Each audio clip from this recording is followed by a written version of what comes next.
Olá pessoal, tudo bem? Por aqui, professor Moab Kigran, professor de História do Projeto Quadrívio, dando continuidade aos nossos estudos. O tema de hoje, período da República Velha, História do Brasil.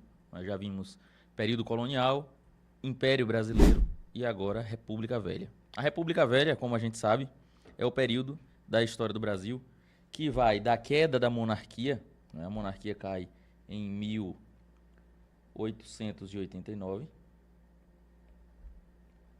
1889, certo? Um ano após o fim da escravidão, a abolição da escravatura, e aí a monarquia ela chega ao fim, não é? Como lembramos, os motivos da monarquia chegar ao fim é uma crise com o setor agrário, não é? Os grandes latifundiários, aristocratas brasileiros, produtores de café, ficam contra a monarquia, principalmente pela questão do fim da escravidão, não é? E vão optar por uma mudança de mão de obra. Essa mão de obra vai ser a mão de obra estrangeira, e aí principalmente os italianos vão vir ao Brasil para substituir essa mão de obra na lavoura. Os ex-escravos, agora libertos, né, vão ficar sem vagas de emprego na lavoura cafeeira, né, e aí vão ter que migrar para as cidades. As cidades vão ter, não é, um aumento de contingente populacional muito grande, não é, vai ter a formação das periferias, não é, das favelas, o aumento, né, de algumas situações, o aumento de epidemias por conta da má organização, não é, da questão da cidade. Não é? Muitas pessoas vindo para a cidade de forma desordenada, e aí você vai ter formação de cortiços, formação de favelas, desordenamento urbano, um aumento de problemas urbanos principalmente. E aí a aristocracia rural se coloca contra Dom Pedro. A Igreja Católica ficou também contra o Império, certo? E aí a gente tem a questão da aristocracia, a aristocracia contra Dom Pedro II. A gente vai ter o afastamento da Igreja Católica, lembrando que no Império, pela Constituição Imperial de 1824, o Estado ele era católico, então ele tinha uma religião oficial, só que a Igreja Católica rompe, não é, por causa da maçonaria. Proíbe-se a maçonaria e Dom Pedro, sendo maçom, ele continua com a prática da maçonaria no Brasil, e a Igreja Católica ela se afasta do apoio ao Império. Nós temos também as ideais, os ideais republicanos que já estavam, não é, sendo expandidos no Brasil de forma geral. A gente já tinha revoltas separatistas coloniais, né, antes do Brasil ser império. A ideia de transformar o Brasil em uma república, certo? Uma coisa do povo.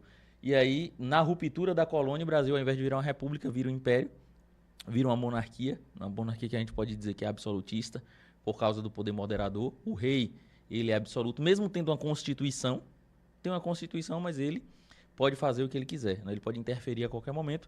Então, a república ela não chegou ao Brasil de imediato com o fim da colônia, né? O Brasil é um dos poucos países que passam pela experiência de transformar-se primeiro em um reino, um império, para depois ir para uma república. E aí, nessa ruptura, a gente continua com as ideias republicanas, as ideias positivistas, né, que vai encabeçar principalmente o exército. E a gente vai ter a organização do Exército Brasileiro, que se organiza após a Guerra do Paraguai, 1864-70, o Brasil ganha a Guerra do Paraguai, né, junto de Argentina e Uruguai. Esse exército vai reivindicar a participação política. Não tendo essa participação política, esse exército derruba o governo imperial, e as tropas do exército, lideradas pelo Marechal Deodoro da Fonseca, exigem o fim da monarquia, expulsam a família real do Brasil, e aí começamos o que a gente vai chamar de Primeira República, ou República Velha. Também chamada de Primeira República. República que vem, né, de sua origem latina, lá de Roma, né, a ideia de res pública, coisa do povo. A etimologia da palavra deixa claro a ideia do que seria uma república, o povo se governando. Porém, essa Primeira República Brasileira ela não é bem assim que funciona. A gente vai ver que quem vai governar são algumas pessoas especificamente. Como o Marechal Deodoro, ele toma o poder de Dom Pedro, não é? Ele conclama a república ali no 15 de novembro de 1889. O Brasil se torna uma república e temos um governo provisório inicialmente, certo? Um governo provisório que vai de 1889 a 1891. Não é? Esse governo provisório ele vai ser administrado pelo Marechal Deodoro até a publicação da Constituição, que vai dar legalidade ao poder do Marechal Deodoro, não é? A ideia do Marechal continuar sendo presidente do Brasil. Então, o Marechal Deodoro assume o controle do Brasil. Quando começa a República, esse primeiro momento, né, o primeiro momento de 1889 a 1894, vai ser chamado de República da Espada, porque os dois primeiros presidentes do Brasil foram militares, por isso que vem a ideia de espada, que foi o Marechal Deodoro e a posteriori o Marechal Floriano Peixoto. E aí teremos um segundo momento, que vai ser a vez da aristocracia rural, né, os grandes produtores de café dominarem a política nacional, dominarem o país com a chamada República Oligárquica ou República do Café com Leite. Então, primeiro República da Espada, depois República do Café com Leite, República Oligárquica. Na República da Espada, a gente tem o governo provisório, né, inicial, até a publicação, né, a promulgação da Constituição. Nesse governo provisório, com o governo do Marechal Deodoro da Fonseca, ele vai atuar numa política econômica chamada de encilhamento, né, para desenvolver a economia do Brasil. Ele produz dinheiro, né, então ele vai fazer emissão de papel moeda, ele vai pegar, né, o Banco Central, ele vai produzir mais papel moeda. Aquela ideia, né, chega a ser até infantil, de que se eu preciso de dinheiro é só imprimir, se a máquina está comigo. Então ele começa a imprimir papel moeda e começa a emprestar, né, ele dá crédito, ele aumenta o crédito da população. E aí nessa ideia de emprestar, ele empresta para um, ele empresta para outro, né? O pessoal vai no banco pedir dinheiro emprestado, o governo empresta. E isso vai gerar uma crise econômica, porque o pessoal vai começar a falir, né? Não vai prosperar. Então eu pego um dinheiro emprestado com o governo e aí o meu negócio não vai para frente, né? Deu ruim, fali. Quem que vai pagar o dinheiro que eu peguei emprestado ao governo? E aí o governo vai ter que cobrar de terceiros. E aí a inflação ela vai aparecer no governo do Marechal Deodoro, porque esse desfalque ele vai ser, né, diluído entre a população e aí o preço das coisas passam a aumentar e a inflação ela chega, de fato, a assolar a população brasileira, né? Esse erro econômico foi chamado de política econômica do encilhamento. Mas além da questão econômica, ele vai fazer uma constituição, né? No governo do Marechal Deodoro, a gente vai ter a segunda Constituição do Brasil, primeira de 1824, de Dom Pedro, imperial. Primeira Constituição foi imposta, outorgada. Essa segunda, não é a primeira republicana, mas a segunda do Brasil, ela vai ser promulgada. Uma das principais características é que ela foi promulgada. A Assembleia Constituinte, né, os membros do Congresso elaboram a Constituição e o presidente provisório, Marechal Deodoro, ele sanciona aquilo que foi elaborado. Então ele aprova essa Constituição. Essa Constituição ela vai trazer 3 poderes, ela vai tirar um poder que existia, que era o poder moderador, óbvio, o poder moderador que era o poder exclusivo do imperador, era hierárquico, né? Era hereditário, ele passava de pai para filho, e aí agora não existe mais, só existem 3 poderes, legislativo, judiciário e executivo. O chefe do poder executivo é o presidente, então a forma de governo, né, é o presidencialismo. E o regime de governo ele vai ser representativo, né? Então, mesmo a república sendo uma coisa do povo, né, a gente não vai ter representação direta.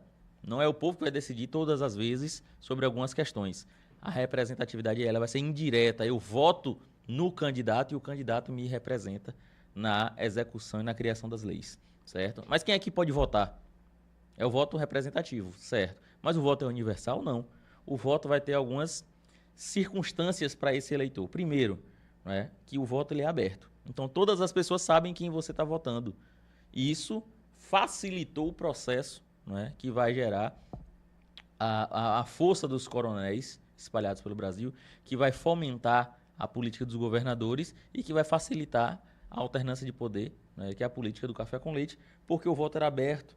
Então, a gente poderia, né, ser explorado e ser ameaçado e ser impelido a votar naquele a qual os grandes produtores, né, os grandes chefes econômicos nos obrigassem a votar.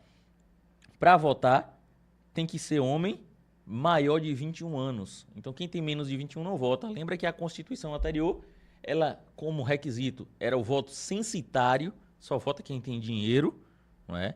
de forma indireta. Então agora o voto censitário não existe mais. Não precisa ter dinheiro para votar. Qualquer pessoa pode votar, desde que seja homem. Então automaticamente ele exclui as mulheres do processo. Não é? A Constituição de 24 dizia que você tinha que ter mais de 25 anos. Aqui é 21.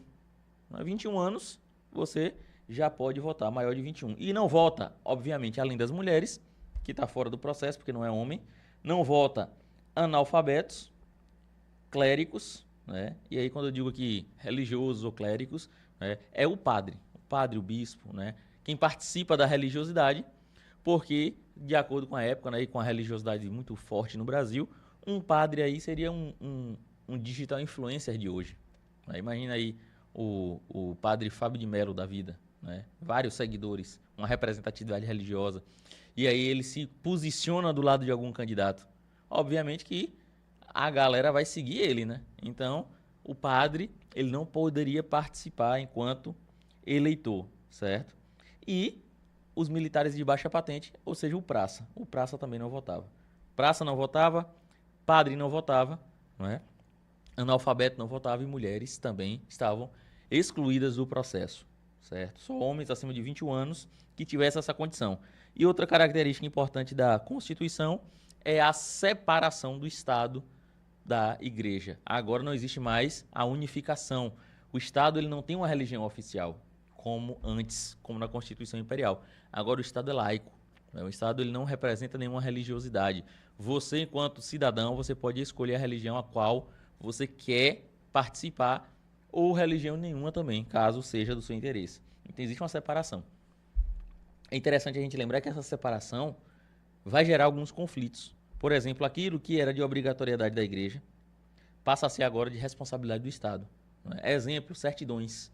Uma criança nasceu, aí você ia na igreja, né, ela fazia o batismo, dava o cartãozinho de batismo da criança, na primeira semana, segunda semana no máximo, para não correr o risco, de acordo com a doutrina católica, da criança morrer sem ser batizada e não chegar ao céu, né, e ficar no limbo, que é um lugar, né, entre o céu e o inferno, para a criança que não foi batizada. Então, para não correr esse risco, você batizava logo o menino. Né? Essa criança era logo batizada. Só que assim, esse era o documento. Né? Nasceu, uma semana, duas, batizada, pronto, você tinha lá o documento de batismo. Né? Agora você precisa da certidão de nascimento. E os cartórios que foram abertos inicialmente eram nas capitais. Então imagine você, uma pessoa do interior da Bahia, ter que se deslocar até Salvador para fazer, né, o registro oficial, né, a certidão de nascimento do filho. Era um trabalho muito grande. E lembrando que nesse período, a quantidade de pessoas, né, que existiam em uma família era muito extensa. Por quê?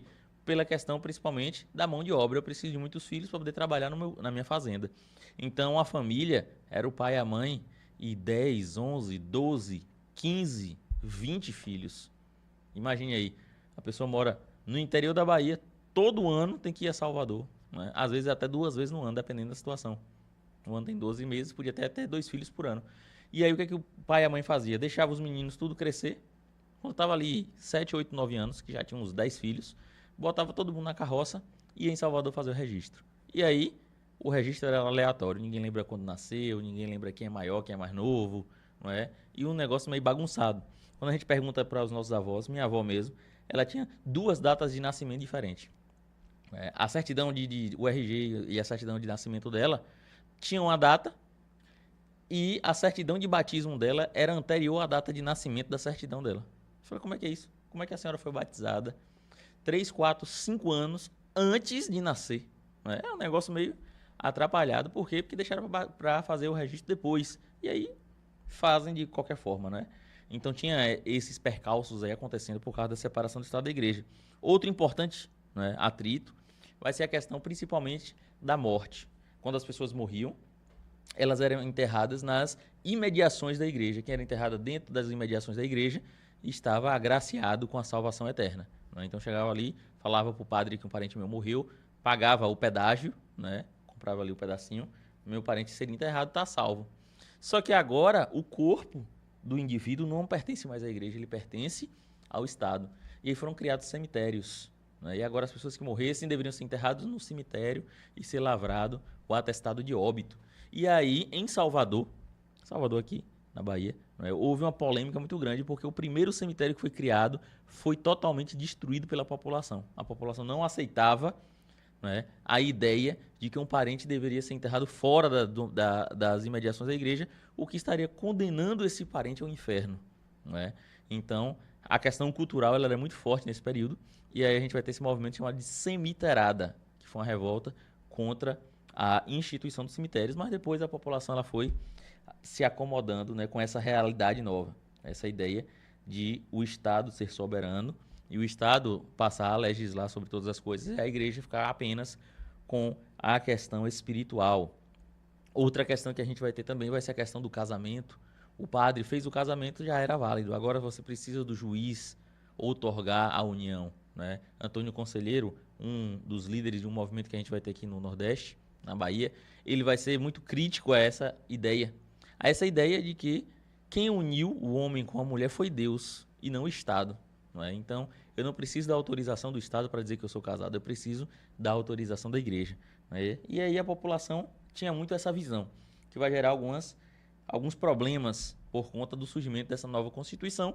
E essa nova Constituição, ela vai declarar de forma indireta o primeiro presidente do Brasil, de fato e de direito. Porque Deodoro governava de forma provisória, porque ele deu o golpe, ele tomou na mão grande, ele expulsa a família real e se torna o chefe do governo do Brasil. Quando a Constituição ela é promulgada, a Constituição ela deliberava o seguinte, que de imediato seria instituído um presidente de forma indireta, o Congresso iria escolher esse primeiro presidente, certo? E que as eleições iriam acontecer a partir de 1894, e nessas novas eleições, o presidente deveria governar de 4 em 4 anos, sem direito à reeleição direta, e o candidato, ele não vinha com aquela chapa, presidente e vice. Você, enquanto eleitor, você escolhia o presidente e você votava também no vice, podendo correr o risco do presidente e do vice serem de partidos diferentes. Então, a população ela escolhia presidente e vice-presidente de forma independente. Marechal Deodoro é eleito de forma indireta. O primeiro presidente do Brasil de forma indireta vai ser o próprio Deodoro. Só que uma vez eleito, em 91, o que ele faz? Ele vai lá e fecha o Congresso e dá mais um golpe. Ele decide governar sozinho. Então, ele fecha o Congresso. Quando ele fecha o Congresso, pós a instituição da Constituição, e da outorga dele como presidente, a Marinha brasileira, a Marinha, ela vai deflagrar uma revolta contra o golpe do Marechal Deodoro da Fonseca. Então você pode botar aí que foi a Marinha a responsável pela chamada Revolta da Armada. A Marinha ela se organiza contra o autoritarismo do Marechal Deodoro. O Marechal Deodoro não aguenta a pressão e no mesmo ano que foi eleito, em 91, ele renuncia ao cargo. E aí vem o seguinte, a Constituição previa que o governo tinha 4 anos de mandato, certo? Para o vice-presidente assumir, na impossibilidade do presidente, ou na renúncia, ou na morte, ou em alguma outra situação, o mandato teria que ter passado de mais da metade. Se são 4 anos, o vice só assumiria se tivesse passado 2 anos, no mínimo, e 1 dia. Menos do que isso, deveriam ter novas eleições para escolher o presidente. O Marechal Deodoro ele foi eleito em 91. Ele ficaria 91, 92, 93 e 94, 4 anos. Em 91 ele foi eleito. No mesmo ano ele renuncia. O que a Constituição previa? Novas eleições. Só que o vice, o Marechal Floriano Peixoto, também alagoano, ambos alagoanos, ele não aceita. Ele diz, não, se eu sou o vice, quem vai governar sou eu. E aí, mais uma vez, ele não obedece ao que estava previsto na Constituição e dá um golpe. Marechal Floriano Peixoto, ele governa através desse golpe. Aqui é uma ditadura, a gente pode chamar de ditadura florianista. Ele foi severo, ele foi rude, ele foi implacável durante o seu governo. Ele é chamado de Marechal de Ferro, não é à toa, porque ele trabalhou no seu governo com ferro e fogo. Aqueles que se colocavam contra o governo dele, ele prendia, ele perseguia, e ele exilava. Então, o Marechal Floriano Peixoto assume de forma inconstitucional. A própria Marinha que apertou Deodoro da Fonseca agora vai se levantar contra Floriano na segunda revolta da Armada, que vai de 92 a 94. Durante o mandato de Floriano, a Marinha é contra o golpe que foi dado. né? Resultado, ele prende os líderes da Marinha que se levantaram contra ele e continua no poder até o final do mandato. E aí, uma vez o mandato finalizando, vão ter eleições diretas, a população vai escolher o seu próximo candidato, né? E aí começamos com a chamada República Oligárquica. Uma certa vez alguém me perguntou o seguinte: Kigran, por que a aristocracia rural, os grandes cafeicultores do Brasil, quem dominava a economia do Brasil, não se meteram durante esse primeiro mandato de Marechal Deodoro e Marechal Floriano? Eles tinham medo da volta da monarquia, porque tinha muito monarquista no Brasil ainda, pessoas a favor da monarquia. Então, se gerasse um caos entre marinha, exército e aristocracia rural, o que poderia acontecer? A monarquia poderia retornar, Dom Pedro poderia voltar ao Brasil, certo? Ou seus descendentes, já que Dom Pedro morreu em 1891. E aí esse medo fez com que eles deixassem de boa. Falaram, não, deixa eles brigando, em 94 vai ter eleição, a gente assume. E é o que de fato aconteceu. Em 1894 a gente vai ter eleição e é eleito o primeiro presidente civil do Brasil, né? Que era chamado de Prudente de Moraes.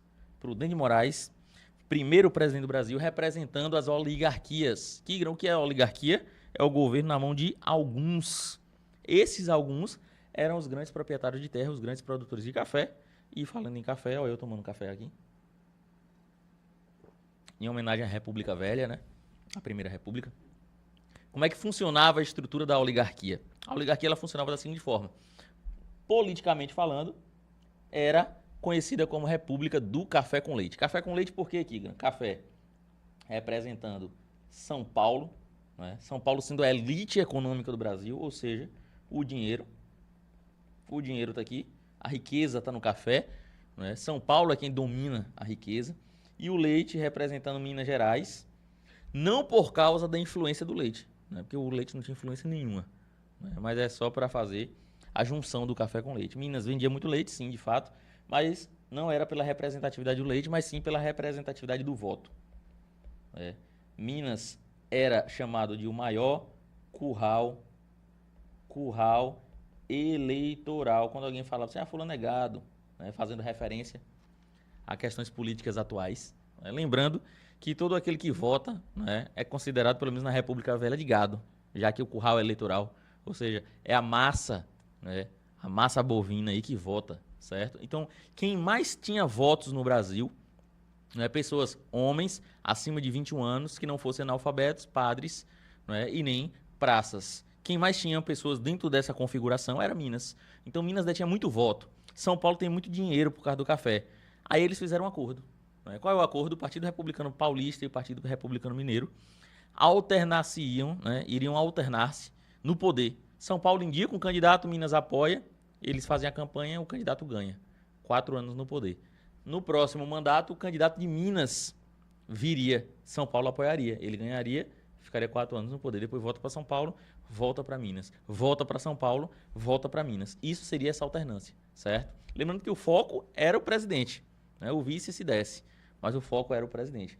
Quando Minas e São Paulo não esteve no poder, dentre esse período. Lembrando que a República Velha vai da tomada de poder da monarquia, 1889, até a queda, né, tomada de poder por Vargas em 1930. Então, entre 89 e 30, a gente tem aí 41 anos de governo. Né?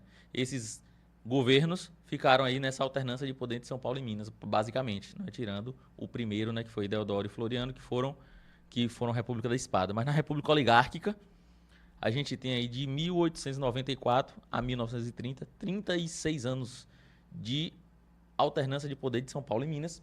Apenas 2 exceções. Né? Que exceção? Primeiro, 1909 e 10, né? Que Nilo Peçanha assume a presidência do Brasil, porque o presidente da República do Café com Leite, né, o presidente eleito, Afonso Pena, morreu de pneumonia. Então é uma exceção até aceitável. Né? A gente tem a sequência presidencial, Prudente de Moraes, né, de 1894 a 98. Depois a gente tem Campos Salles, 98 a 1902. Rodrigues Alves, 2 a 6. Né? Depois a gente tem Afonso Pena e Nilo Peçanha, né, até 10. Marechal Hermes da Fonseca, de 1910 a 14, Venceslau Braz, de 1914 a 1918, certo? Aí de 1918 a 22, Epitácio Pessoa, de 22 a 26, Arthur Bernardes, de 26 a 30, o Washington Luiz, que é o último presidente da política do café com leite. Então você percebe que nessa linhagem, as duas exceções que a gente vai ter é Nilo Peçanha, porque o presidente morreu, né, e já tinha passado 2 anos de mandato, ele só cumpriu o finalzinho, ele representando a chapa Rio de Janeiro, Bahia, Rio Grande do Sul e Pernambuco, e a única eleição que a gente pode dizer que de verdade houve na República do Café com Leite. Por quê? Minas e São Paulo discordam. Não é? São Paulo indica o baiano, Rui Barbosa, e aí é interessante a gente perceber que não necessariamente precisa ser um candidato de São Paulo e de Minas, mas ele precisa representar os interesses do Partido Paulista, ou mineiro, né? E aí o Partido Paulista indica Rui Barbosa, um grande nome na história brasileira. Rui Barbosa, que foi, né, laureado aí, ele recebeu várias condecorações internacionais, um grande diplomata brasileiro. Ele baiano, poliglota, falava vários idiomas, né? Existem várias histórias acerca de Rui Barbosa, uma delas que ele chegou em Haia, né, na grande reunião internacional, para representar o Brasil. E aí o pessoal disse que porque ele era meio feinho, né, nordestino, magrinho, cabeção. E aí quando ele chegou lá, fizeram, né, pessoas do mundo, né, de outros países, fizeram chacota, né? Falaram, para como é o cara que vem aqui representar esse país? Bem que o Brasil é bem provinciano, né? Só que ele, doutor, né, advogado, doutor em várias línguas, ele conhecendo, né, e escutando o que o pessoal estava falando, ele falou, o pessoal está falando aí por conta da minha aparência, né? Mas eu vou falar uma coisa, eu vou discursar, né, para representar o Brasil aqui. Eu gostaria de perguntar a vocês que língua que vocês querem que eu discurse, porque eu domino praticamente todas elas. Então, cara, e deu um show, e aí ele foi chamado de Águia de Aia, certo? Existem algumas provas que até cobram isso, né? Qual é o apelido que deram o grande Rui Barbosa nessa representatividade, Rui Barbosa baiano. E aí São Paulo indica Rui Barbosa. Rui Barbosa que tinha sido ministro no governo do Marechal Deodoro, não é? Rui Barbosa se sai candidato, Minas não concorda com essa candidatura, e aí Minas rompe com São Paulo. Primeira ruptura, primeiro rompimento. Né? Minas vai apoiar o candidato do Rio Grande do Sul, Marechal Hermes da Fonseca. E aí fica de um lado São Paulo, elite econômica, apoiando o Rui Barbosa. Minas apoia o candidato gaúcho. Né? O candidato Rui Barbosa diz o seguinte, a minha política, né, período de campanha, ele diz, a minha política é chamada de civilista. Por quê? Porque eu sou civil. Então vote no civil. Porque o Marechal Hermes, ele é militar. E o militar já governou o Brasil. Né? Deodoro e Floriano. E ambos deram golpe. Né? Deodoro fecha o Congresso, revolta da Armada, Floriano toma o poder de forma inconstitucional. E aí ele diz o seguinte, você prefere um militar que pode dar o golpe ou um civil? Por isso que ele diz que a campanha dele é civilista. Do outro lado, o Marechal Hermes vai dizer o seguinte, a minha política é a da salvação.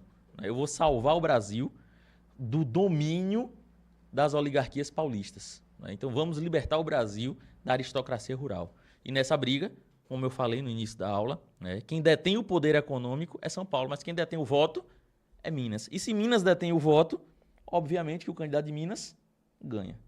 E aí o Marechal Hermes da Fonseca, ele é eleito presidente do Brasil e governa o Brasil de 1910 a 14. Mas essas são as duas exceções durante esse período até 1930, em que, né, vamos ter aí duas pessoas que vão estar no poder que não foram baseadas na política do café com leite, certo? Outra questão da estrutura política, não é, que vai referendar esse período, vai ser criada lá em Campos Salles, o segundo presidente civil do Brasil, depois de Prudente Moraes, Campos Salles.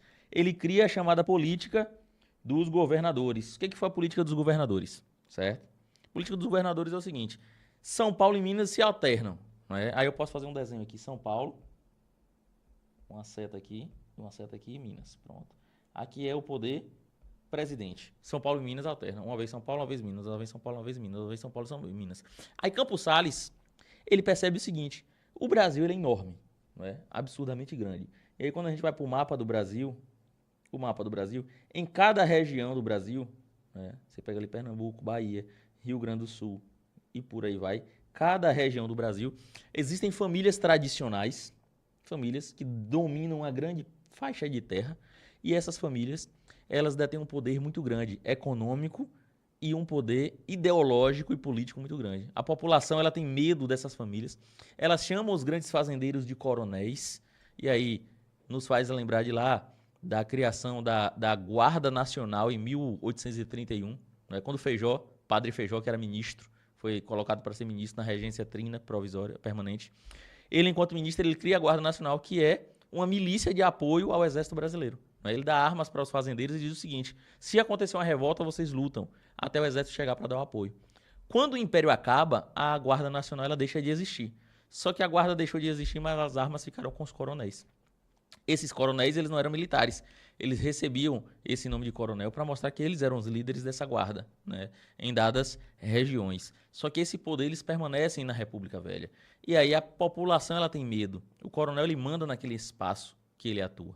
E aí toda a região, quem é de cidade pequena aí sabe, na cidade do interior, que tem uma família tradicional que manda naquela região ali. Né? Quando o cara deixa de ser político, o filho vira. Aí ele bota o filho para ser deputado, depois ele vira prefeito, e aí domina aquela região, e você tem esses grandes coronéis, que são heranças, não é, dessa Guarda Nacional, e que já se formam ali naquele período. E Campos Salles percebe isso, e ele precisa de voto, né, para continuar mantendo o poder. Então, na questão da presidência, você tem a alternância de São Paulo com Minas. E aí agora eu venho de baixo para cima a figura do coronel. Aqui eu tenho a figura do coronel. Quem é o coronel? O coronel é o grande proprietário de terra. E aí em coronelismo você pode colocar aí também mandonismo local, do lado de coronelismo, porque o mandonismo local ele é exercido pelo coronel que manda em uma localidade. O coronel ele manda, todo mundo tem medo do coronel, certo? E aí o coronel tá aqui. O coronel vai obrigar, meu bisavô era coronel em Belém de Cachoeira, olha aí. Um herdeiro aí do coronelismo. Aí. Nessa pegada, né? De coronel, não de patente do exército, mas coronel pela herança latifundiária, certo? E aí você tem o coronel ele determinava, a galera tinha respeito, tinha medo, certo?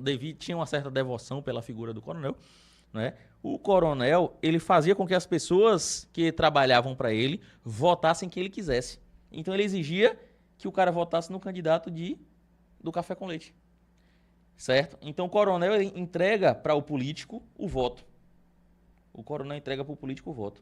E em contrapartida, o político entrega para o coronel mais poder. Mais poder. Aí eu me recordo, né, de uma cidade pequena que eu trabalhei uma certa feita. A cidade era o seguinte, ela era dividida, metade da cidade era uma fazenda. A fazenda ela pertencia a um rapaz, né, um chefe, um grande latifundiário, né, que o pessoal chamava até de coronel, inclusive. Na cidade, na parte urbana, a gente tem a igreja, né, representação religiosa, no lugar mais alto, normalmente, né? Chega no lugar mais alto, funda-se logo uma igreja. A gente tem um supermercado, o supermercado era da esposa do coronel, né, da esposa do político. A gente tem uma farmácia, que era da filha, um posto de gasolina, que era do filho. Olha que coisa interessante. A prefeitura, com várias pessoas trabalhando na prefeitura, ele era o prefeito. Então, praticamente todo mundo na cidade era funcionário dele, não é? Só os autônomos que não. Pessoa que vendia alguma coisa ali, né? Uma coisa qualquer. Então, quando tinha eleição, como é que um cara desse não ganha? Se todo mundo é funcionário do cara. Não é? Imagine agora, isso hoje. Imagine a configuração na época da República Velha, em que o voto ele era aberto. E aí, se você não votasse no candidato do coronel, você perdia o emprego. Não é? E as coisas vão agravando ao longo do tempo, porque o coronel ele está dando voto para o político. O político em volta, ele vai dar poder para o coronel. Então, quando você não vota no candidato do coronel, o coronel manda ele açoitar, lhe dar uma surra. O coronel manda lhe dar um tiro. Ele manda matar alguém de sua família, certo? E por que ele pode fazer isso? Porque não vai dar nada. Quando ele for ser julgado, o juiz vai dizer que ele está certo, vai inventar alguma coisa, não é? E aí as coisas elas vão acontecendo dessa forma. Mas você me pergunta, professor, se para votar eu tenho que ser maior de 21 homens e eu não posso ser analfabeto, e a maioria da população ela é analfabeta, como é que esse coronel tem tanto poder, não é? Se seus trabalhadores eles são analfabetos? Pouco antes da eleição, 2 meses, 3, eles paravam a lavoura, botavam todo mundo numa escola, né, dentro da fazenda, e contratavam uma professora para alfabetizar os trabalhadores, somente para que esses trabalhadores pudessem votar, né? E aí, quem tinha mais funcionários em suas fazendas era o coronel mais poderoso da região. Aí é interessante a gente, por exemplo, pegar a figura os livros, né, os livros e escritos de Jorge Amado. A gente tem aí a figura de Gabriela, vai narrar ali os coronéis do cacau, né, do chocolate ali de Itabuna e de Ilhéus, né, vários coronéis. E aí você tem um coronel que manda de fato, né, que é o maior porque tem mais voto, e os demais coronéis. E aí quando a gente assiste a minissérie, por exemplo, Gabriela, o que aconteceu na minissérie? O coronel ele assassinou uma mulher, né, a esposa, porque tomou um corno. Aí quando ele chegou lá, a esposa, pá, beleza. Coronel rústico, né, coronel jesuíno, aquele famoso, né, do deite que eu vou lhe usar. Aí se apronte, tô com dor de cabeça, ele nada, a mulher minha não tem dor de cabeça não. Deite que eu vou lhe usar, né? E aí nessa brincadeira toda, ele acabou tomando um corno do dentista. Matou o dentista, matou a mulher, vai pro julgamento. Resultado do julgamento, ele foi absolvido. Né? Não sei se o professor de Direito Penal já falou com vocês, mas na legislação brasileira nunca existiu, né, a excludente de ilicitude de lavar a honra com sangue. Né? Mas isso era quanto mais, é uma coisa que acontecia de forma constante em outros momentos da história do Brasil. Mesmo não existindo na legislação, não é, pela questão da cultura, era aceito isso, né, de lavar a honra com sangue. E aí ele não dá nada. Né? Terra do sem fim. E aí o que acontece? Ele chega lá e não dá nada. Ele não é preso. O pessoal fala, não é justo. Tomou um corno, matou a mulher, tá tudo certo. Ó que viagem. Né? E aí lá pro final da série, pro final do livro, né? Você pode ler o livro ou assistir a série. A galera que não gosta de ler, certo? O que ele faz? Ele casa com a novinha. Porque ele já tomou um corno da coroa. Como é que ele vai dar conta da novinha? Né? Foi buscar a novinha, tomou outro corno. E aí quando ele toma o corno, ele vai e mata a novinha também. E aí ele vai a julgamento. Quando ele vai a julgamento, dessa vez não é mais República Velha, a gente não está mais no poder dos coronéis, a gente já está na era Vargas. E aí o juiz dá uma cadeia nele, ele fala assim, eu vou ser preso, um coronel vai ser preso. Ele falou, vai, porque agora o coronel não manda, quem manda é o presidente Vargas. E aí na aula de Vargas a gente vai entender como é que essa estrutura ela é modificada. Não é? E aí o texto, né, de Jorge Amado, ele explica muito bem essa dinâmica da república oligárquica e depois, não é, da transição com a era Vargas. E o que é o coronelismo que sustenta essa política dos governadores? O que é a política do governador? É o mandonismo local, o coronel dando voto a os líderes da República Brasileira, não é, em troca de prestígio, em troca de mais autonomia, de mais poder. E esse coronel, que é o mandonismo local, ele consegue esse poder por conta do chamado voto de cabresto. Né? O cara que vota, ele é obrigado a votar no candidato do coronel. E se você não votar, você pode ter várias sanções, e essas sanções vão ser bastante perigosas. Mas aquele indivíduo que não trabalha para o coronel, né, aquele cara que é autônomo ou que montou uma merceariazinha ali por conta própria, o que é que o coronel faz? O coronel compra o voto. O nome disso é clientelismo. Hoje, quando a gente fala da questão do coronelismo, né, em questões, várias cidades pequenas, né, tem a figura tal, né, o coronelismo de fato ele não existe mais, enquanto estrutura. Né, mas o que é que herdou-se? A prática do clientelismo. O clientelismo é comprar voto. Eu compro voto como? Com ações. Né, eu dou uma vaga de emprego para você. Né, e aí, mais tarde eu vou cobrar. Eu faço uma tramóia para você passar na prova, né, para você tirar a sua habilitação. Depois eu vou cobrar o voto. Né? Se eu não cobrei dinheiro, eu vou cobrar o voto. Eu vou achar uma vaga, né, no hospital que você está precisando fazer uma cirurgia e não consegue. Aquele político vai lá e arranja uma vaga e aí você consegue essa vaga. Né? Eu vou dar uma vaga de emprego em uma unidade de saúde para um familiar seu. E em outubro, quando tiver eleição, eu vou mandar, né, aquela mensagem no WhatsApp falando, opa, tudo certo aí? Como é que tá? Tal. E aquele voto, como é que faz? Eu vou encher um tanque de combustível para botar um Perforade.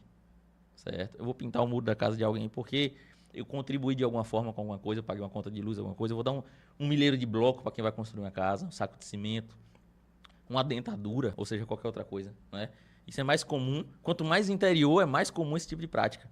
O nome disso é clientelismo, é troca de favores. E como o voto ele é aberto, é fácil você saber se a pessoa votou ou não. Eu vou lhe emprestar alguma coisa, vou lhe doar, e no dia da urna vai ter alguém olhando para ver se você votou.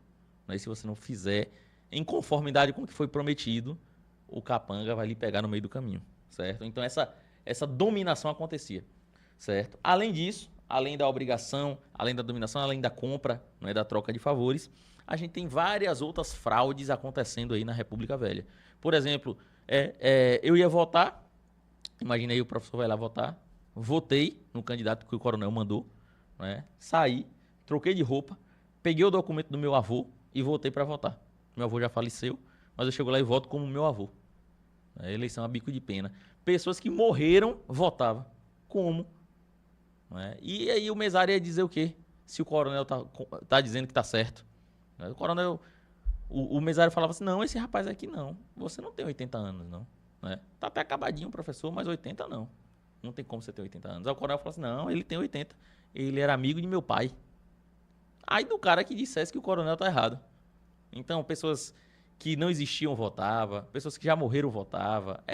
Pessoas votavam 2 vezes. Né? Aconteciam várias fraudes para que o candidato do coronel ganhasse a eleição. Certo? E se por acaso o candidato do coronel perdesse, o que era uma raridade, quase uma impossibilidade, o que poderia acontecer? O coronel pedia vista do voto. Né? Ele apelava para a chamada degola, que é a comissão verificadora de poder, uma comissão que seria realizada ali rapidamente, para poder fazer a recontagem do voto, e nessa recontagem do voto o coronel acabava ganhando. Imagine você que são 100 votos na urna, o coronel, né, tinha 45 votos, o opositor tinha 55, 100. Aí o coronel falou assim, não, alguma coisa aconteceu errada, conta de novo. Quando ia contar de novo, o coronel ficava com 65 votos e o outro lá ficava com 45. Mas, passou de 100, não interessa. O que interessa é que o coronel ganhou e acabou a conversa. Pronto. Então a fraude ela chegava a ser explícita, mas ninguém poderia fazer muita coisa, porque o coronel ele detinha muito poder. O coronel ele detinha muito poder. Certo? Economicamente. Então a estrutura política é essa. Política do café com leite, alternância entre São Paulo e Minas. Política dos governadores, né, o escalonamento vertical. O coronel ele obriga você a votar através do voto de cabresto. Em troca ele recebe do poder público, né, do poder político, ele recebe mais autoridade na região dele, mais autonomia para poder fazer o que ele quiser. E economicamente, quem predominava a economia do Brasil era o café. Café do Sudeste, café de São Paulo. Só que esse café começou a ser produzido de forma exagerada. Né? Sabe aquele cara que pega todo o seu dinheiro e bota no replantio, e aí planta mais, e aí vai plantando mais, e vai crescendo de forma exponencial, ao ponto de eu não vender tudo aquilo que eu produzo? Era o que aconteceu. Acompanhando mais tarde a crise de 29, que é uma crise de superprodução, ao ponto, né, de forma concomitante, o Brasil estava produzindo muito café, a Europa e os Estados Unidos entram numa crise de superprodução, produziram demais por causa da industrialização. Então, eles tiveram que dar uma segurada nas compras das coisas, né, porque eles se quebraram. E aí eu não pude comprar o café brasileiro. O café brasileiro que está sendo cada vez mais, acabou que não teve quem comprasse, certo? E aí isso vai acontecendo, né, de forma contínua, né, e paulatina. O que vai acontecer? Eu produzi café demais. Nesse exagero, imagine você que eu produzo 100 sacas, vendo as 100. Na próxima colheita eu produzi 200. Eu só consegui vender 120. Né? Sobrou 80. Esses 80 eu ia tomar prejuízo. E aí a política brasileira cria, né, e assina o chamado Convênio Taubaté, em 1906, que vai dizer o seguinte: todo café que exceder, que ninguém comprar, quem vai comprar é o governo. E aí o governo compra o excedente. O governo. É uma forma de protecionismo à produção, para não quebrar o coronel, para não quebrar o grande produtor rural, mas em contrapartida acaba quebrando o próprio Brasil. O Brasil vai tomar o prejuízo. E aí o Brasil tem que armazenar esse café. Então ele compra o café, ele aluga prédios, né? Ele cria prédios públicos para poder guardar esse café. E isso só vai ser resolvido a partir do governo de Vargas. Quando Vargas assume a presidência do Brasil, Vargas toca fogo no café e para de comprar. Ele rompe com o Convênio Taubaté. Né? Além do café, durante o início do século XX, a gente vai ter aí a exploração da borracha. O que aconteceu? A Europa e os Estados Unidos, passando pelo processo de industrialização, segunda Revolução Industrial, vai desenvolver a indústria automobilística. A indústria automobilística ela vai precisar de borracha, os carros precisam de borracha. Né? E onde é que tem borracha? Nos seringais da Amazônia. E aí o Brasil, né, e a Bolívia vai sair aí na extração. Certo? Então o Brasil começou a extrair dos seringais o látex para poder produzir essa borracha e vender para os Estados Unidos, para a Europa. Aí o Brasil conseguiu um grande empreendimento, uma grande riqueza na exploração dessa borracha, ao ponto do pessoal sair no Nordeste, a gente vai ter um surto de imigração, né, principalmente do Nordeste para o Norte, em busca, né, dessa quantidade de empregos que foram abertos aí para poder explorar a borracha, né, o ouro branco. E isso gerou muita renda para o Brasil. A cidade de Manaus, por exemplo, foi uma cidade que foi engrandecida durante esse período, né, chamada de Belle Época, né, de Manaus. Houve um surto de desenvolvimento, né, e um enriquecimento muito grande. E aí, para conseguir escoar essa borracha, o que aconteceu? O Brasil, vou fazer um mapa aqui rapidinho, para a gente ter uma noção. O Brasil que está por aqui, né, para escoar essa borracha daqui, ele criou uma linha férrea, chamada de Madeireira Mamoré. E aí ele puxa do norte até o Oceano Atlântico, né? O porto foi criado para poder mandar para a Europa e para os Estados Unidos essa borracha, certo? Só que aí a Bolívia, que está por aqui, a Bolívia não tem passagem para o mar, mas também estava extraindo o látex, né, dos seringais. E aí a Bolívia ela precisava escoar esses materiais.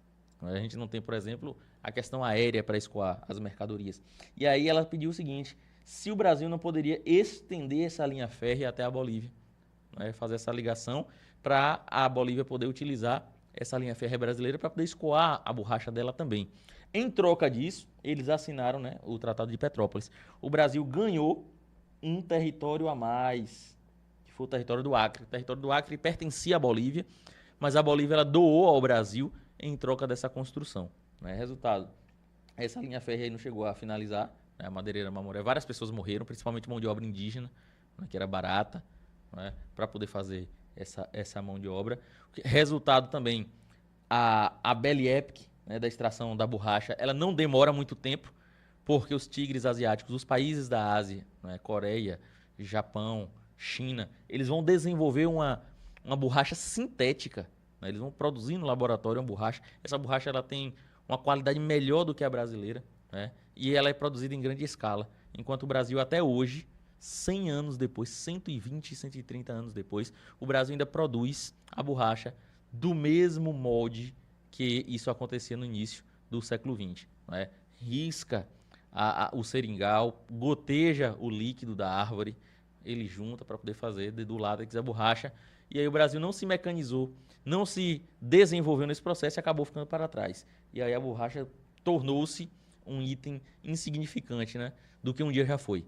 Além da economia do café, da borracha no início do século, a gente também vai ter a riqueza do cacau. Café sudeste, borracha norte, cacau nordeste, principalmente na Bahia. E aí a gente tem Itabuna e Ilhéus.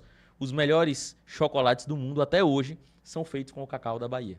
Seja lá na Suíça ou no sul do Brasil, em Gramado, por exemplo.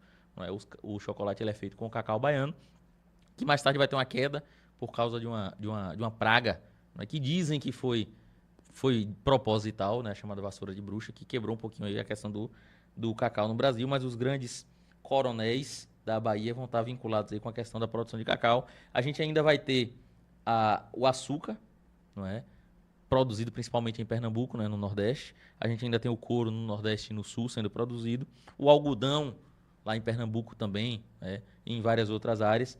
O algodão que vai ser lançado na nossa própria indústria. E a indústria brasileira começa a se desenvolver a pequenos passos, né? Só que quando a gente fala de economia, a partir de 1927, a indústria passou a arrecadar mais dinheiro, né, com suas produções do que a agricultura. A indústria ela ultrapassa a agricultura ainda na década de 20. Né? Motivo, crise econômica de superprodução. O café foi ficando cada vez menos valorizado, né? E aí o mundo para de comprar um pouco o café brasileiro por causa de uma crise geral. E aí o que acontece? A indústria começa a se potencializar. Aquele dinheiro que era investido no café passa a ser investido na indústria. A indústria ultrapassa o café ainda nesse período, certo? Revoltas. Quando a gente fala de Brasil, a gente fala de revoltas. O Brasil é a terra da revolta, certo? E do Brasil, Bahia é o lugar mais alterado que a gente vai ver aí na história do Brasil. Pense no estado alterado, é a Bahia. E aí a gente encabeça as revoltas do período republicano com a Primeira Guerra aí, não é? do governo da oligarquia, que foi a Revolta de Canudos. Revolta de Canudos, ela acontece na Bahia, no sertão da Bahia, não é? Entre 1896 e 97, liderado por Antônio Conselheiro. Kigran, o que foi Canudos? Vamos lá. Antônio Vicente Mendes Maciel, né? Grave esse nome, porque provas cobram o nome de Antônio Conselheiro. A última prova de sargento aí da Bahia perguntou o nome de Antônio Conselheiro. E teve gente que bateu na trave aí, falou, vixe, como é que era o nome de Antônio Conselheiro? Kigran falou, mas eu não lembro. Antônio Vicente Mendes Maciel. Um macete, né, de um colega que fez a prova, falou assim, Kigran, eu me esqueci o nome dele, né? E aí o que é que eu fui procurar? Na República Velha, quanto mais antigo, mais nome a pessoa tem. E aí eu marquei quem tinha mais nome. E de fato foi o que aconteceu, né? Acertou na sorte. Mas tudo bem. A gente não pode acertar na sorte, a gente tem que acertar sabendo o que a gente está fazendo. Antônio Vicente Mendes Maciel. Vulgo, né, ficou conhecido como Antônio o Conselheiro. Ele não era baiano. Ele era de Quixeramobim, do Ceará. Quixeramobim. Antônio Conselheiro era professor, né, ele dava aula, os ricos pagavam a ele para ele poder dar aula para as crianças, né? A gente não tinha escolas públicas, então as escolas eram o homeschool, era para quem tinha dinheiro poder pagar, né? Ele era advogado de pequenas causas também. Abandonou o ofício para cuidar da mercearia do pai. Herdou a mercearia do pai. O pai tinha um mercadinho, morreu, ele herda, né? Antônio Conselheiro, eu costumo brincar que ele não era bem dotado da questão da conversa, né? Então ele era, provavelmente, né, ele adquiriu isso com o tempo. Por quê? Porque ele não conseguia, né, nas relações interpessoais, conseguir uma mulher assim, para poder chamar de sua, né? E aí o que Antônio Conselheiro fazia? Ele acabou casando com a prima, Dona Brasilina. A prima tá ali dentro de casa mesmo, tudo parente, aquela coisa toda, ficou mais fácil, né? Não precisa sair na rua, né? Ir para uma noite, ir para um bar, num sextou, para ver se conseguia alguma coisa. Ficou fácil. A prima tá ali do lado. O pessoal diz que primo não é parente. Algumas pessoas dizem isso, né? Aí cada um com a sua própria interpretação de mundo, né? E aí, já que prima não é parente, ele foi lá e abocanhou a prima. Falou, bora, dona menina. Casou com a prima, Dona Brasilina. Herda da mercearia do pai. Uma certa feita, ele tá lá na mercearia dele de boa, não é? Provavelmente também o dia não foi muito dos melhores. Não conseguiu vender o suficiente, né? Tá fraco aqui o comércio. Eu vou sair daqui, vou para casa, vou fazer uma surpresa para a mulher. Uma surpresa. Saiu da mercearia, chegou em casa, né? Aí eu brinco sempre nas aulas que hoje em dia temos a tecnologia ao nosso favor. Então o que é que acontece? Se você for para casa mais cedo, né? Se eu estou no trabalho, eu estou estudando em algum lugar, eu vou para casa, antes de você sair, você manda aquela mensagem do WhatsApp. Ó, tô indo, né? Observa se teve a visualização, beleza? Se não teve a visualização, ligue, não é? De vídeo não, ligue de chamada, né? Porque o que é que acontece? Caso tenha, né, uma outra pessoa, né, em sua residência, essa pessoa vai dar tempo dela se vestir e ir embora. É melhor ser feliz do que saber a verdade. Tem umas verdades que é melhor não saber, né? Isso é corno quem sabe, né? Quem não sabe só é traído, não é corno. O corno é aquele que sabe. E aí o que é que acontece? Ele foi de vez, chegou em casa, Dona Brasilina abraçada lá com o rapaz, toda misturada. Aí ele falou, ih, rapaz, agora deu problema, não é? Só é corno quem é curioso, o guerreiro largou ali, né? Melhor, tem coisa que é melhor não estar sabendo. E aí Dona Brasilina lá com o cara. E o pior é que ele não pôde fazer nada. Ele chegou lá, quem era o cara? Um praça, pronto. Olha a decepção do cara, não é? E aí o praça é barril, a situação, né? Ele não pode nem fazer muita coisa porque vai fazer o quê? O cara com a 40 do lado, né? Ele tem que pedir desculpa e ir embora. Resultado, por conta disso, né, a gente tem a ilustração, mas isso foi verdade, ele tomou corno, né? Por conta disso, ele sai andando do Ceará. Isso aconteceu em 1861. Ele passa mais de anos andando, né? Ele sai andando, sai divagando, andando e reclamando, né? Falando mal da República. Como ele era religioso, né? E o polícia que pegou a mulher dele representava o Estado, então ele começa a criticar o Estado. Ele diz o seguinte, a República é uma obra do Satanás, né? Sueli falou misericórdia, é misericórdia. A República é uma obra do diabo. Ele era a favor da monarquia, ele dizia que a monarquia era o direito divino de governar, lembra daquele pensamento antigo, né? De que o rei ele foi escolhido por Deus? Então o conselheiro ele trazia essa proposta, né? De que Deus escolheu o rei E aí a monarquia, sendo uma obra do diabo, ela tira, né? Endoidou, andou, imagina, o cara saiu do Ceará andando para chegar ali, perto de Euclides da Cunha, né? Onde era Canudos. A paleta foi grande, né? Mais de 30 anos andando aí. Pensa num corno desarrumado. Né? Ó, o bicho desceu aí a rampa direto. Né? Quando ele sai andando e reclamando, a galera começa a acompanhar. Sabe aquele curioso que não tem o que fazer? Tem um maluco andando. Fala, rapaz, esse cara deve ser profeta, eu vou acompanhar. Né? Muitas pessoas sofridas do Nordeste, afligidas pela seca, afligidas pelo próprio Estado. O Estado republicano, diferente da monarquia, a monarquia ela taxava aquilo que você produzia. Eu achei ouro o quinto, né? 20% é do Estado. Eu produzi cana-de-açúcar, metade é minha, certo? Mas eu não achei nada, não produzi nada, o Estado não cobra. Já na República, você paga por existir. Eu comprei um carro, eu paguei o imposto na compra do carro. Né? Todo ano eu tenho que emplacar, todo ano eu pago imposto. Eu comprei uma casa, a casa é minha. Eu paguei imposto na compra da casa, mas todo ano eu pago o IPTU. Né? Então é uma coisa fantástica. Você, por existir, você paga na República. E aí é outra coisa que o conselheiro achava um absurdo. Não, não estou produzindo, como é que eu tenho que pagar? Ele era contra o imposto, ele era contra a República de forma geral, ele era contra a falta de religiosidade das coisas, na separação do Estado da Igreja. Ele era a favor de que a Igreja voltasse a ter aquele direito, né, de casar as pessoas, de enterrar as pessoas. Então ele fazia essa reivindicação. E várias pessoas que sobreviviam, né, de acordo com a mazela do Estado, começam a acompanhar conselheiro. Né? Ex-escravos que não tinham para onde ir. Pessoas que trabalhavam de jagunço para coronel abandonam seus ofícios e vão acompanhar conselheiro. Então essa galera começa a acompanhar conselheiro. Resultado, em 1893, ele funda um arraial chamado de Belo Monte. Né? O nome da terra da comunidade que ele funda não é Canudos. Canudos era o nome da propriedade, era uma fazenda, né, que não tinha domínio. A fazenda pertencia à família Garcia Dávila, né, que herdou de lá de Tomé de Souza, de 1549, né, uma fatia de terra que ia da Praia do Forte até Euclides da Cunha. E aí aquela parte não era ocupada. Então o conselheiro chega lá, não tem ninguém, passa um rio chamado Rio Vaza Barris, falou, tem água, tem uma propriedade sem dono, né, pelo menos ninguém reivindicou essa posse, então eu vou criar a minha comunidade. Ele cria a comunidade chamada de Belo Monte e aceita as pessoas virem. Não é? Ele é um pregador, ele prega sobre a religiosidade, prega sobre as coisas de Deus, baseado na filosofia religiosa católica, embora a Igreja Católica não apoie Canudos. E aí é interessante a gente perceber que Canudos não tem o apoio de ninguém. Ele era monarquista, porém os monarquistas do Brasil achavam que ele era doido. Ele era a favor da religiosidade católica, embora a Igreja Católica dissesse que ele era doido. Né? Ele era contra a República, ele era comunitarista, ele não era comunista. Né? Comunitarista é a ideia de que todo mundo vai produzir, todo mundo vai sobreviver com aquilo que é produzido.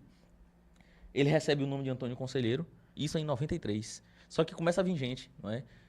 Mais de 30 mil pessoas habitavam a região ali de Canudos. Entre 30 e 50. Cada historiador vai dar um relato um pouco diferente, mas fica nessa pegada aí. E aí, como tem muita gente vindo, ele precisa construir mais casas. Ele pega o dinheiro, né, ele negociava com as cidades do lado ali, plantava o que excedia, ele vendia, comprava o que estava faltando. Né? Então, a comunidade começou a ser bastante próspera. Né? E aí, ele pega o dinheiro e manda o pessoal comprar madeira em Juazeiro para construir casebres. Paga adiantado, toma o calote. A galera de Juazeiro não entrega a madeira. E depois a galera fica preocupada. Conselheiro tem mais de 30 mil pessoas, a gente não tem nem 10. Se esse bonde desce para o lado de Juazeiro, a gente se quebra.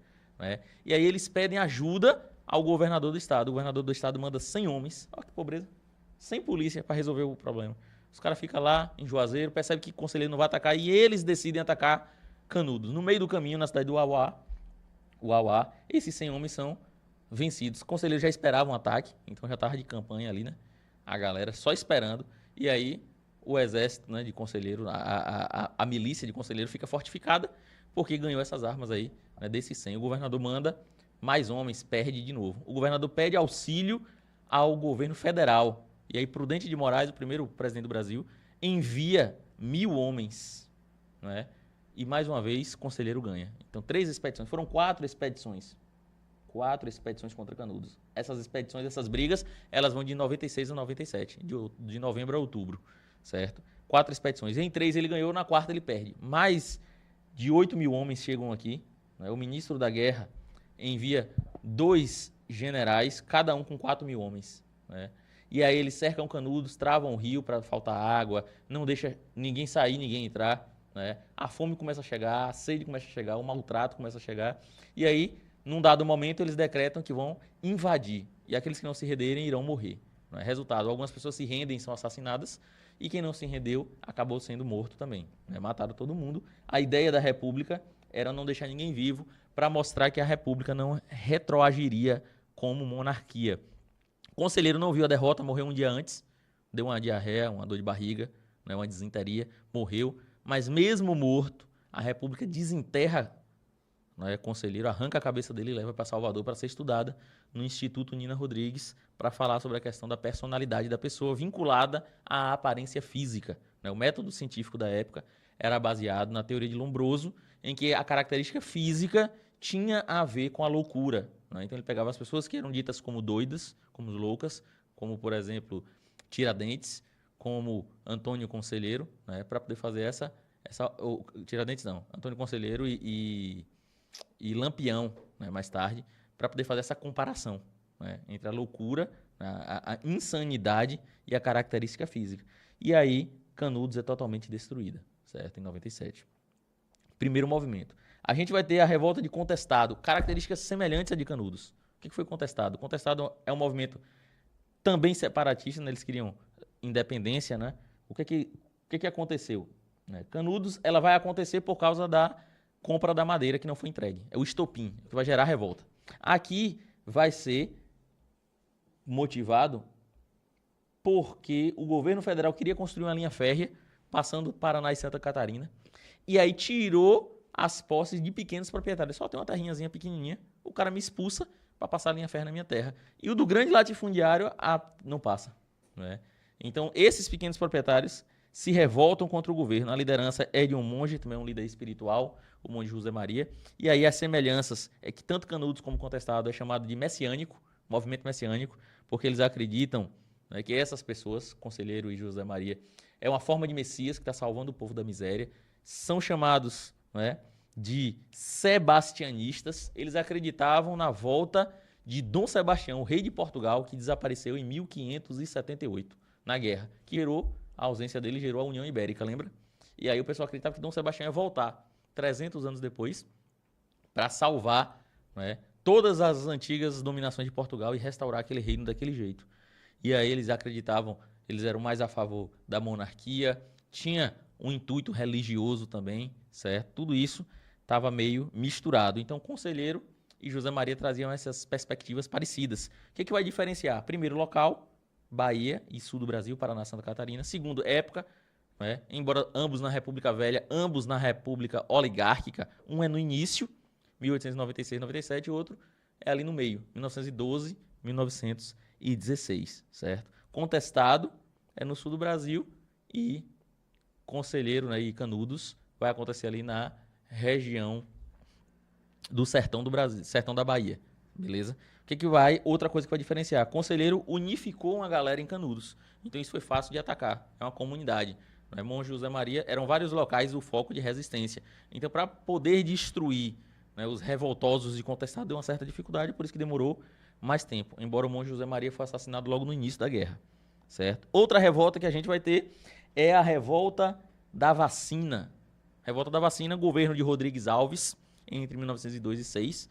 Como eu falei, do desordenamento urbano, a galera começou a vir para a cidade. Né?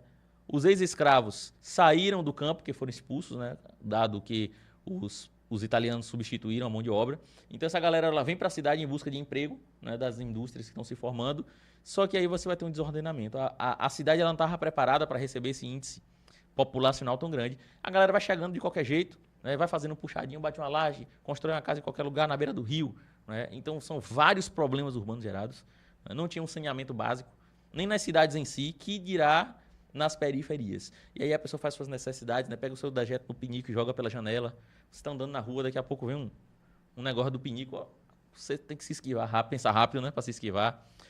E isso vai gerar vários problemas, né? Como, por exemplo, epidemias.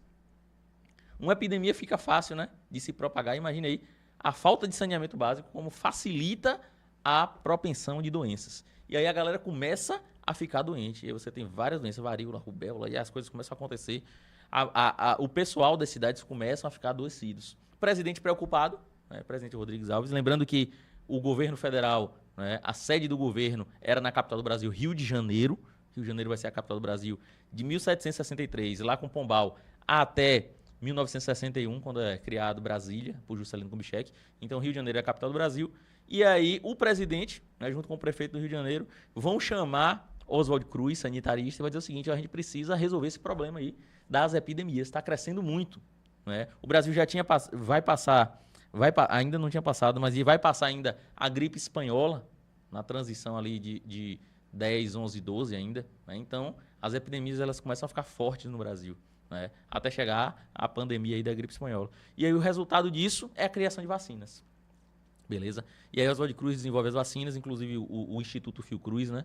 Muito famoso de produção de vacinas no Brasil, é em homenagem, o Instituto Oswaldo Cruz, é em homenagem ao próprio Oswaldo Cruz, que foi um dos primeiros sanitaristas aí nesse quesito de criação de vacinas, e começa a vacinar a população, só que não tinha informação. Né? Hoje em dia você liga a televisão, antes da vacina, aparece, né, normalmente Drauzio Varela, né, ele vai explicar o que é uma vacina. Ele falou, pessoal, né, campanha da vacinação da gripe não sei das quantas, aí ele vai dizer lá qual é o nome da gripe, o que acontece, qual é o efeito da gripe no corpo humano, se é muito nocivo, se é pouco. A vacina ela existe, ele vai mostrar como é que funciona a vacina, tal, né? Vai contar um pouco, né, sobre como é que funcionou a produção dessa vacina, beleza? E ainda assim a galera ainda fica meio desconfiada, né? Você tem aí a produção da vacina da Covid, que foi um negócio meio rápido, meio em cima da hora para resolver e tal, a galera ficou meio assim, rapaz, sei não, viu? Não sei se testaram, a galera ficou meio cabulosa, né? Quem tomou a vacina e passou mal, ficou mais na dúvida ainda, falou, rapaz, será que era para eu ter tomado essa miséria? Né? Teve gente que tomou vacina e morreu, eu falei, ih, rapaz, e agora? Será que a pessoa que era fraca, a vacina não presta? Teve pessoa que tomou a vacina e não teve nada, e aí fica sempre aquela dúvida. Imagine, e hoje a gente tem informação. Né? Hoje o perigo da gente é a informação. Como diz Mário Sérgio Cortella, né, professor pedagogo, ele diz e filósofo, ele diz assim que a nossa sociedade ela não navega na internet, ela naufraga. Então hoje é tanta informação, meu irmão, que você não sabe até o que é verdade. Fala, rapaz, isso aqui, será que é essa vacina? Você lê um texto dizendo que a vacina é boa, daqui a pouco a vacina é ruim. Você lê um texto falando que o café faz bem, daqui a pouco alguém lhe manda um que o café faz mal. E tem os embasamentos científicos, que é pior, que é para deixar o cara doido, não é? Imagine, né, hoje em dia é porque tem informação demais. Naquela época é porque tinha informação de menos. Tá eu lá em casa de boa, né? Seu João, na sua casinha, no seu casebre, e aí entra um polícia e um enfermeiro na casa. Bate na casa, opa, tudo bom, seu João? Tudo pronto, venha. Poxa, joga o cara pra dentro de casa, baixa as calças, pega aquela pistola de marcar boi, que antigamente a seringa não era dessas que a gente tem hoje, aquela seringuinha descaradinha que a gente chega lá hoje pra tomar, né? E que normalmente o homem, né? A mulher nem tanto, mas o homem é um ser bruto, mas não gosta de vacina. O homem quando vai tomar vacina fala, meu Deus do céu, o que eu tô fazendo aqui? Uma vacina é uma agulhazinha besta, né? Mas já faz um drama. Imagina antigamente que era aquelas pistolas de marcar mesmo, aqueles negócios barreados. Baixava as calças do cara, dava uma vacina daquela, o cara falava, que viagem é essa? E ninguém explicava nada. Né? Era compulsório, era obrigatório. Dava vacina e saía de sua casa. No outro dia, tava você barreado. Aquela vacina que você toma, você acorda no outro dia todo desgraçado, sentindo dor. Às vezes pega até uma gripe, né? Por conta da vacina. Você fala, rapaz, o que fizeram aqui, velho? Sem informação. Você tava bem, no outro dia você tá mal. Quem tomou a AstraZeneca aí? Né? Que no outro dia falou, misericórdia. Rapaz, que vacina maligna aquela ali. Né? O efeito colateral.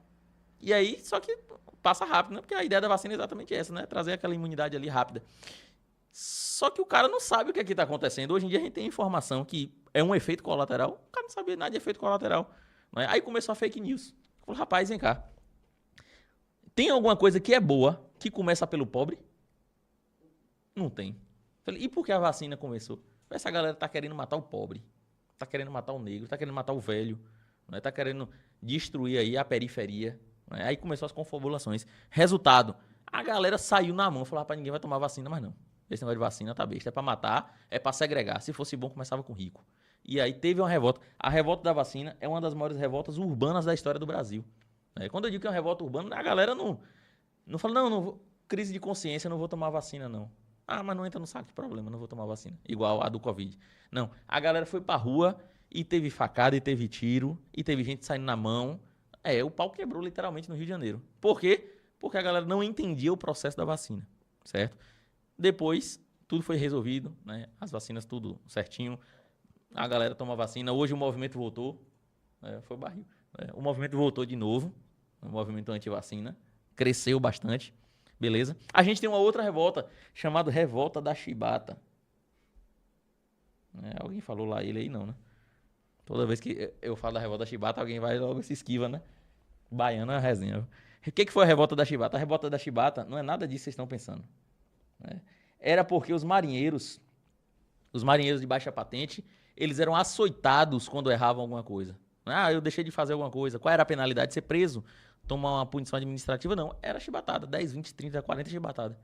E quem eram esses marinheiros que eram chibateados? Eram os negros. E aí você observa que a revolta da chibata, ela é uma revolta também pela questão racial. Era uma revolta racial. Porque quem eram chibateados eram os negros. E aí os marinheiros começaram a se revoltar com isso. Falaram, não, esse negócio tá ficando besta. A escravidão já acabou, porque eu tô tomando chibatada. E alguns marinheiros, liderados pelo grande marinheiro João Cândido, eles tomam alguns navios do Brasil, da Marinha, apontam um canhão para a capital, Rio de Janeiro. Na época o presidente era o Marechal Hermes da Fonseca. Lembra de Marechal Hermes, que ganhou de Rui Barbosa? Pronto. E diz o seguinte, Marechal, ou suspende a punição de chibatada, ou a gente bombardeia o capital do Brasil. Aí o Marechal falou, rapaz, deu ruim, esse cara tomou o navio, virou o canhão pra cá, eu vou falar o quê? Eu vou ter que concordar. Falou, não, beleza, tá suspensa a chibatada, não pode mais dar chibatada, em contrapartida você se entrega. Os caras se entregou, resultado, todo mundo chibateado. Preso, João Cândido foi preso, mais tarde ele conseguiu ser solto, tal. João Cândido morreu até de velho, morreu, teve uma vida longa, não próspera, mas longa. Não foi a priori reconhecido, e hoje ele é considerado chamado Almirante Negro, em homenagem à luta dele pela não punição física contra os marinheiros. Então é uma revolta importante, principalmente no quesito racial. João Cândido ele tem essa representatividade muito importante, certo? E mais tarde, as discussões acerca da punição elas vão acontecer e os marinheiros vão deixar de ser chibateados. Então quem começa, quem encabeça esse levante aí é o grande João Cândido. Outra movimentação que a gente vai ter é a Semana da Arte Moderna. Semana da Arte Moderna ela acontece em São Paulo, no MASP. Os artistas brasileiros eles vão se reunir durante uma semana entre 11 e 18 de fevereiro de 1922. 1922 é um ano importante na história do Brasil, porque vão acontecer várias manifestações.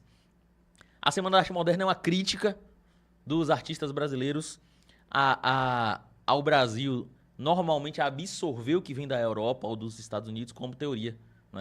A gente tem muito disso. Só é interessante o que vem de fora. Eu aproveito aí para fazer a crítica aí acerca da questão do show de Madonna, por exemplo. A gente tem Madonna. Fala, pô, Madonna internacional, a rainha, The Queen of Pop, a rainha do pop.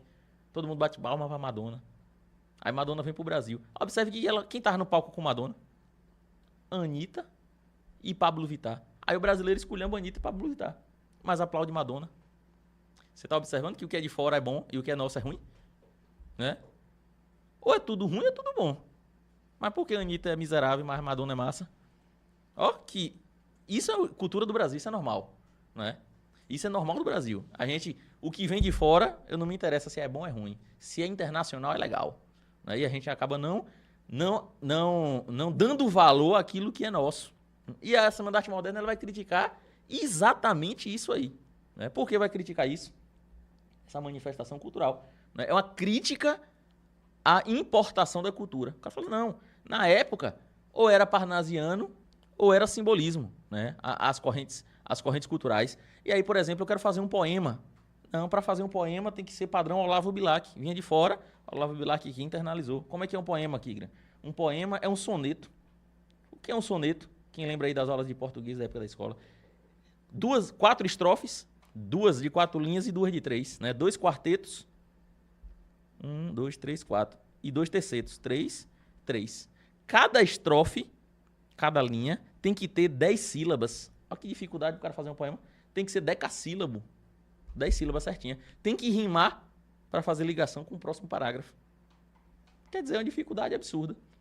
E aí vem Carlos Drummond de Andrade e fala assim, não, cultura, a ideia de cultura, que a gente vai trazer aqui, é uma ideia de cultura de representatividade. A cultura, ela representa alguma coisa.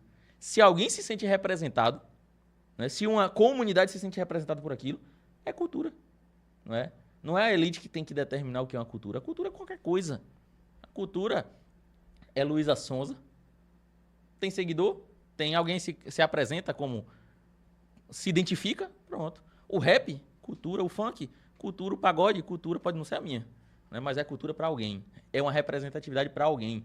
Então essa é a crítica. Aí vem Carlos Drummond e diz o seguinte, ó, sabe como é que é o poema? Eu fiz um poema muito bom. Amor, humor. Pronto, só isso. 2 palavras. Aí vem Tarsila do Amaral e diz o seguinte, ó, e o meu quadro?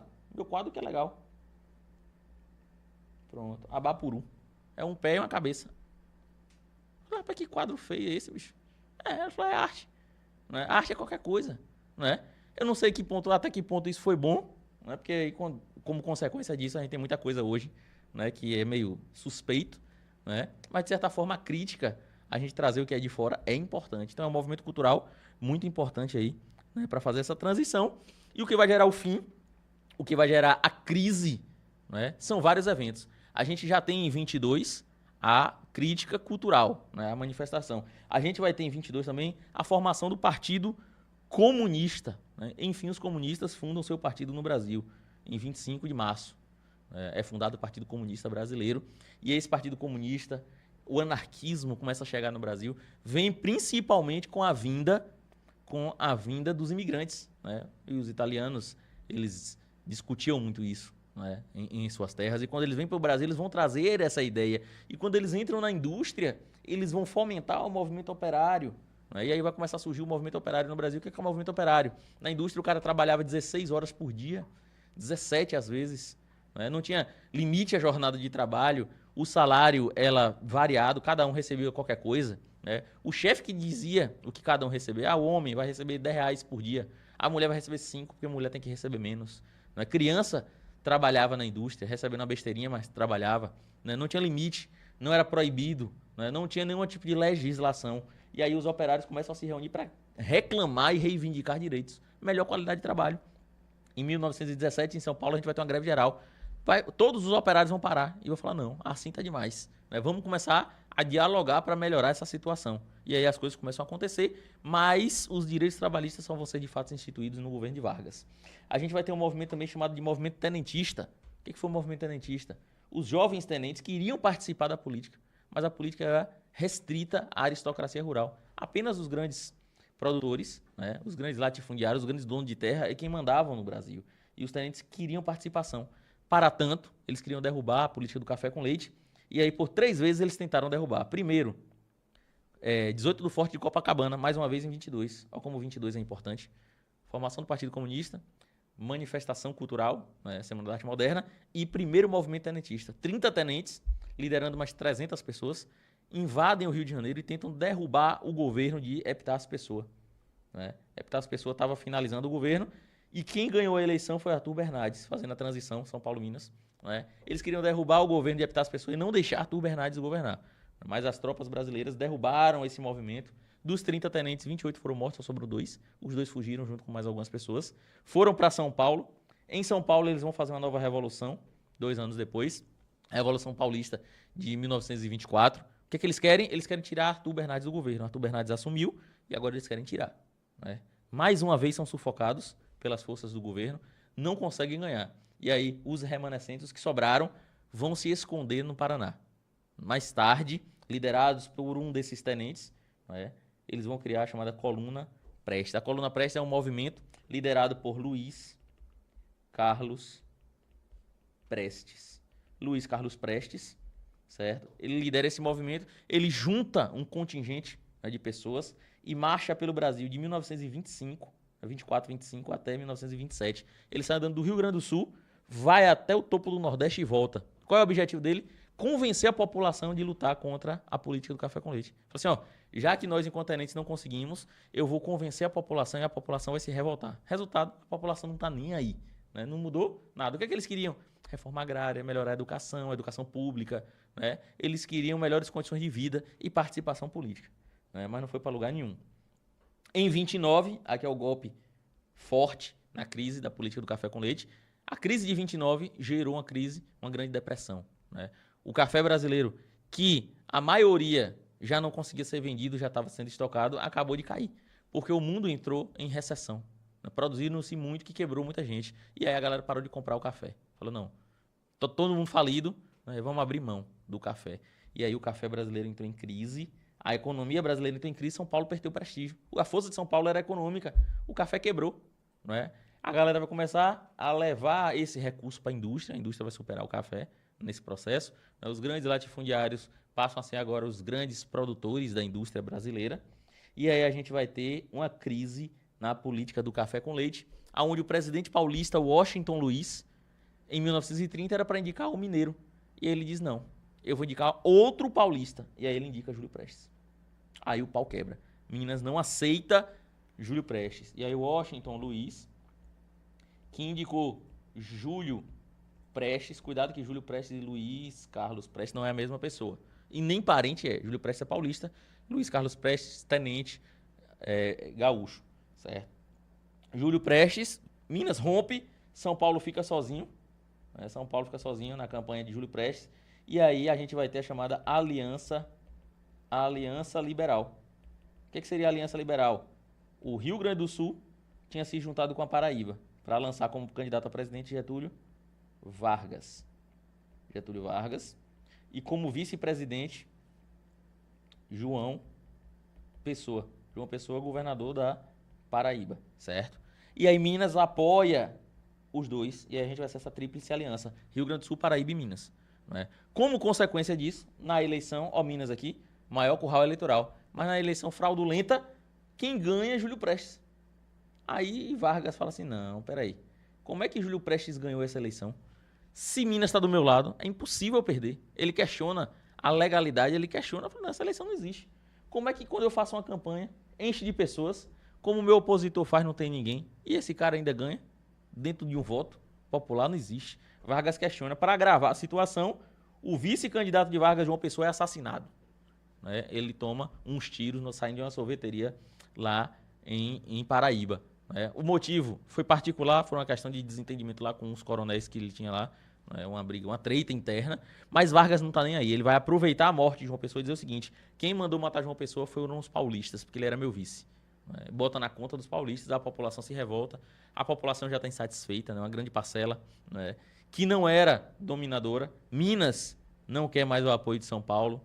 Vargas já tem o apoio do Rio Grande do Sul, já tem o apoio de uma grande parcela do Nordeste, tem o apoio de Minas, e aí eles derrubam o Washington Luiz da presidência, tiram o Washington Luiz e não deixa Júlio Prestes, que ganhou a eleição, assumir. Expulsam Júlio Prestes do Brasil. Vargas passa a governar o Brasil, né, através de um golpe, e aí começa o chamado governo revolucionário provisório. Vargas vai ficar no poder de 1930, quando ele assume, mesmo perdendo a eleição, até 1945, quando ele vai ser tirado do poder. Então ele assume como golpe e ele é tirado também de uma forma através de um golpe. E de 30 a 45 é chamado de Era Vargas. Vargas vai dominar o Brasil durante 15 anos ininterruptos, que a gente vai ver na próxima aula. E ficamos por aqui com República Velha, que é o movimento, né, pós-monarquia, 1889, até tomada de poder por Vargas, 1930.